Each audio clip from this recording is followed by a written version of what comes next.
Bienvenidos queridos suscriptores, en esta ocasión voy a hacer un especial de si vale la pena o no la compra de un equipo sobremesa o portátil.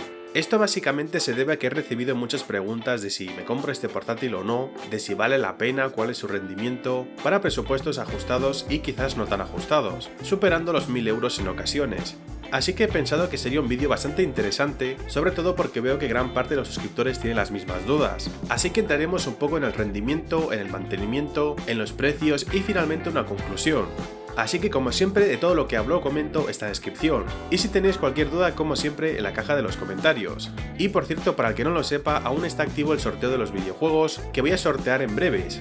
Y dicho esto, empezamos. Lo primero es el rendimiento, pero esta pregunta en realidad puede ser un poco trampa según el presupuesto que tengamos, así que para equilibrar la balanza vamos a poner por ejemplo ejemplos con portátiles o equipos de sobremesa sobre los 1000 euros o rondando aproximadamente los 1000 euros.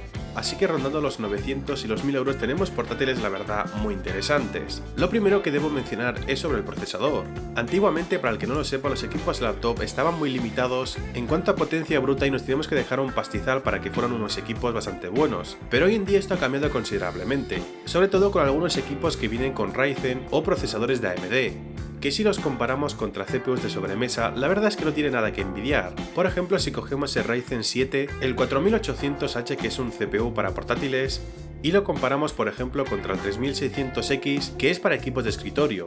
Y lo mejor es que el 4800 para laptop es más potente que el procesador de escritorio, con lo cual hoy en día quizás en este tema no hay tanta diferencia. Lógicamente sí que existen variantes o opciones más potentes que las de un laptop, pero ya no estaríamos comparando presupuestos de la misma cantidad. Por lo cual, en cuanto a potencia bruta, podemos perfectamente trabajar con un equipo laptop y no sufrir de faltas de rendimiento o algo por el estilo. Pero bien, vamos a los otros factores, que es por ejemplo memoria RAM. En este caso evidentemente sí que tenemos una limitación, que es cuanto a la cantidad. Para poner un ejemplo, normalmente suelen venir con 16 GB o 32 GB de memoria RAM. Y este último dato, 32 GB, suele ser más o menos el máximo que soporta un laptop o portátil tradicional o normal, por así decirlo. Además también tenemos un único doble canal, con lo cual existen únicamente 2 módulos, y no 4 como es gran parte de los equipos de sobremesa, que estos normalmente suelen soportar 64 GB o 128, pero ahora la pregunta es, ¿quién necesita 128 GB de RAM en su PC? Lo máximo que he visto yo son 64 GB y es un equipo utilizado para el desarrollo de los videojuegos, ya que los videojuegos en realidad se desarrollan mediante objetos 3D que estos almacenan temporalmente en la memoria RAM. Así que sí que es cierto que cuanto más mejor si somos desarrolladores de videojuegos, pero si hacemos proyectos muy profesionales, como es por ejemplo HDRP, 4K y cosas muy grandes. Así que los 16 GB o 32 por ejemplo como máximo en un laptop son en realidad más que suficientes para el día de hoy. Pero sí quiero hacer una mención muy importante, que es el tema de que actualmente están soldando los módulos de memoria RAM, con lo cual esta cantidad o esta capacidad no se puede ni ampliar ni reducir, ya que los módulos de memoria RAM están soldados a la placa base, como por ejemplo hace Apple o otros fabricantes por ejemplo, con lo cual nos fuerzan por ejemplo a pedir el equipo ya de fábrica con lo máximo posible o con una pequeña ampliación que evidentemente debemos pagar al momento. Esto es una desventaja ya que, por ejemplo, podríamos comprarlo con 8 GB ahora y más adelante cuando tengamos algo ahorrado, o para cuando nos haga falta, por ejemplo, comprar otro módulo de 8 GB, y así tener 16 GB o 32 por ejemplo. Obviamente es mucho más atractivo que no estén soldados y que podamos quitarlos o ampliarlos cuando nos dé la gana, pero por suerte de nosotros muchos equipos gamer aún son tradicionales por así decirlo y los módulos se pueden quitar, ampliar o lo que sea. Vamos con la capacidad de los discos duros. Evidentemente en este campo el laptop tiene las de perder, debido a que tiene un límite tanto en capacidad como en cantidad. Para poneros un ejemplo, una torre soporta 4 discos duros, más normalmente un disco duro M.2. Un laptop en cambio únicamente soporta 2 como mucho, y algunos sí que es cierto que soportan 3, pero estos son más caros de lo normal. Por lo general los más básicos soportan únicamente 1, los que son de la gama media o alta soportan 2 y algunos soportan 3. Soluciones lógicamente tenemos varias, como por ejemplo utilizar memorias flash, discos duros externos, almacenamiento en la nube por ejemplo o lo que sea. Pero es mucho más práctico tenerlos conectados y estar siempre disponibles para el uso que queramos. Y por supuesto, a quién le va bien esto y a quién le va mal, tanto para el que esté jugando por ejemplo o para uso profesional, si no realiza por ejemplo ediciones 4K y cosas que ocupan mucho espacio, este problema es más bien un problemilla. Pero el que necesite mucha más capacidad para sus proyectos pesados, como edición de vídeo 4K o proyectos mucho más grandes que este, el espacio puede llegar a ser un problema. Así que debemos tener muy claro lo que vamos a utilizar y lo que no.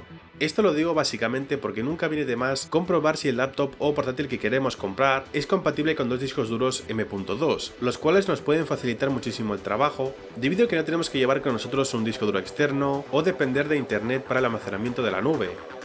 Y nos vamos con el componente que sí que es una desventaja para los equipos portátiles, que es básicamente la GPU o tarjeta gráfica.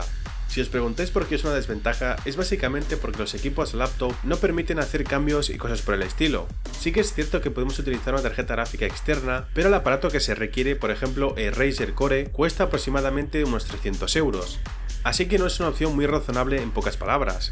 Entonces la ventaja de los equipos de sobremesa es que siempre pueden hacer ampliaciones y mejorar su rendimiento. Imaginaros por ejemplo que creamos objetos 3D que para el renderizado podemos utilizar la tarjeta gráfica, con lo cual por ejemplo en 2 o 3 años quizás tengamos mejores alternativas en cuanto a tarjetas gráficas para hacer el renderizado mucho más rápido y eficiente, con lo que nos ahorramos muchísimo tiempo. Esto en un equipo portátil o laptop no sale a cuenta o directamente no se puede hacer. Esto es así debido a que la GPU o tarjeta gráfica está básicamente soldada a la placa base. Y si queremos utilizar un aparato como el Razer Core, si sumamos tarjeta gráfica más aparato, quizás es mucho más razonable comprarnos un equipo nuevo.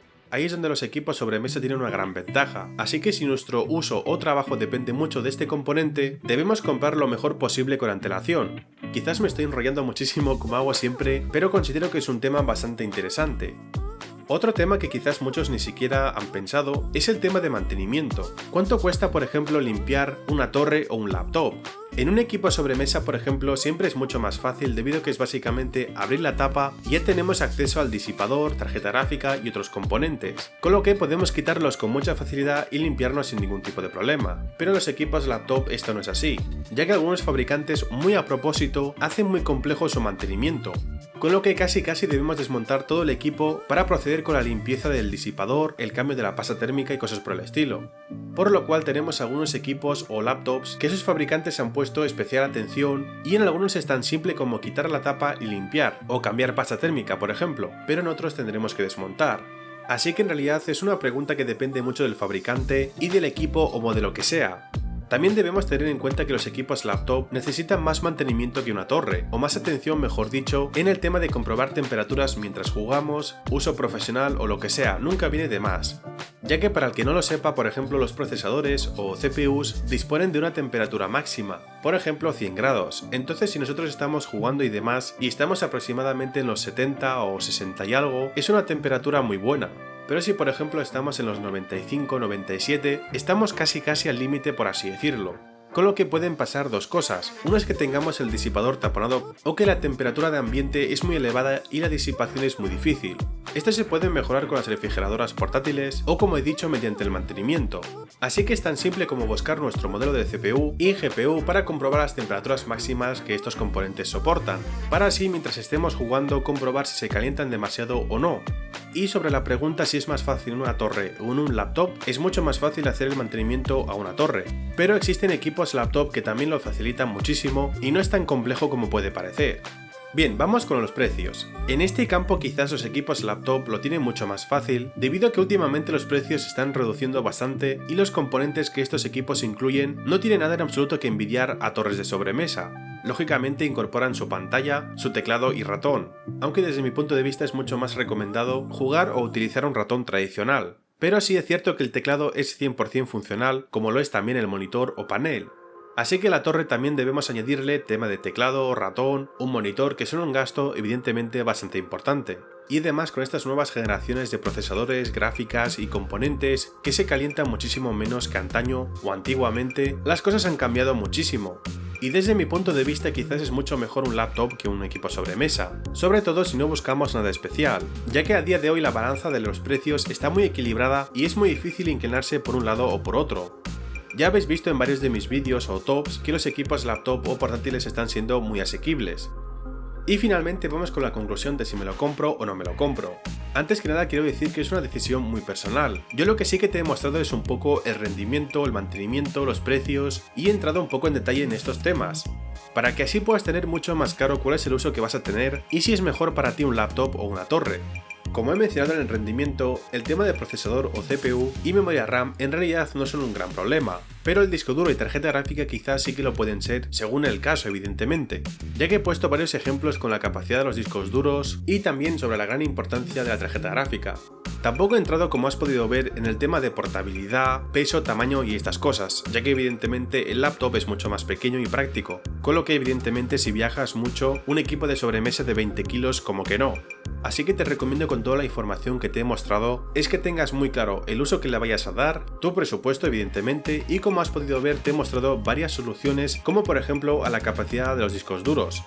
Así que espero que te haya gustado muchísimo este vídeo, apóyame con un gran like, suscríbete al canal si te gusta mi contenido y si tienes cualquier pregunta en la caja de los comentarios. Así que gracias de nuevo y un gran abrazo.